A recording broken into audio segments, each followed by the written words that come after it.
Hey everyone, welcome to Interview Connections TV. I am your host, Jessica Rhodes. I'm here to help you rock the podcast from both sides of the mic.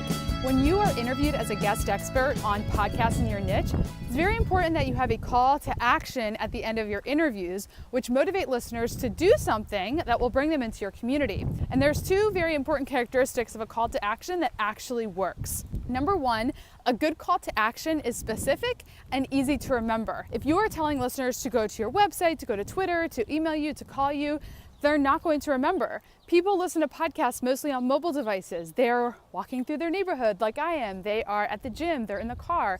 So if you're telling them to email you and do all this stuff on their computer, they're likely not going to remember. So give them a very clear and specific call to action. Your call to action must also be something that people actually want. A lot of people forget about this. You can have a very clear and specific call to action, but if people don't actually want what you're offering, then they're not going to go to your website. They're not going to text you to get your offer. They're not going to call you. So make sure that the offer you have is very clearly related to and tied to the interview. So if you're being interviewed about email marketing, make sure that the offer you have is something that's going to help them implement the email marketing tips that you talked about. So if you want to learn how we can work together at interviewconnections.com, we can get you booked for podcast interviews on shows in your niche. Go to interviewconnections.com. I am your host, Jessica Rhodes, and I'm here to help you rock the podcast from both sides of the mic. We'll see you next Tuesday.